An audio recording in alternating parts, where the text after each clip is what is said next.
नाशिक येथे डिसेंबरमध्ये होणार विश्व मराठी संमेलन। मराठी भाषा मंत्री उदय सामंत जिल्हाधिकारी कार्यालयात पूर्वतयारीची बैठक। 26 ते 28 डिसेंबर 2025 या कालावधीत विश्व मराठी संमेलन होणार आहे। या संमेलनाच्या पूर्वतयारीसाठी कार्यालय सुरू करून नियोजनाचा नियमितपणे आढावा घ्यावा अशा सूचना उद्योग मराठी भाषा मंत्री उदय सामंत यांनी दिल्या। जिल्हाधिकारी कार्यालयातील मध्यवर्ती सभागृहात विश्व मराठी संमेलनाच्या नियोजनासंदर्भात आढावा बैठकीचे आयोजन करण्यात आले होते। त्यावेळी ते बोलत होते। यावेळी आमदार सिंह हिरे, राज्य मराठी विकास संस्थेचे संचालक डॉक्टर श्यामकुमार देवरे, यशवंतराव चव्हाण, महाराष्ट्र मुक्त विद्यापीठाचे कुलगुरू संजीव सोनवणे, मराठी भाषा विभागाचे उपसचिव डॉक्टर नामदेव भोसले, निवासी उपजिल्हाधिकारी राजेंद्र वाघ, पोलीस उपायुक्त चंद्रकांत खांडवी, मराठा विद्या प्रसारक समाजाचे सरचिटणीस ॲडव्होकेट नितीन ठाकरे, समीक्षक डॉक्टर रमेश वरखेडे, उद्योजक धनंजय बेळे यांच्यासह विविध विभागांचे अधिकारी साहित्यिक उपस्थित होते।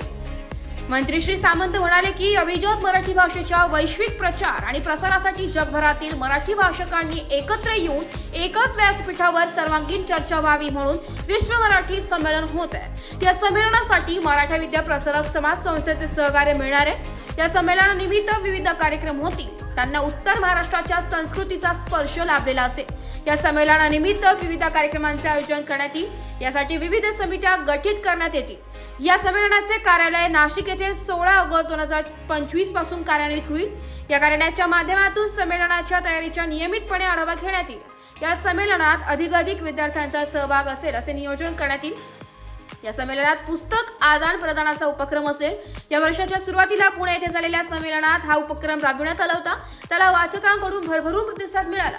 पुणे येथील संमेलनात 35,000 वाचकांनी उपक्रमात सहभाग नोंदविला होता असे सांगत मंत्री श्री सामंत यांनी मराठी साहित्याची माहिती उपलब्ध व्हावी म्हणून मराठी साहित्य संग्रहालय स्थापन करण्यात येईल। त्यासाठी यशवंतराव चव्हाण, महाराष्ट्र मुक्त विद्यापीठाचे सहकार्य लाभणार असल्याचेही यावेळी त्यांनी सांगितले। यावेळी समीक्षक डॉक्टर वरखेडे, कुलगुरू डॉक्टर सोनवणे, ॲडव्होकेट नितीन ठाकरे यांच्यासह उपस्थित साहित्यिकांनी विविध सूचना केल्या। ब्युरो रिपोर्ट, नाशिक लोकशाही न्यूज, नाशिक।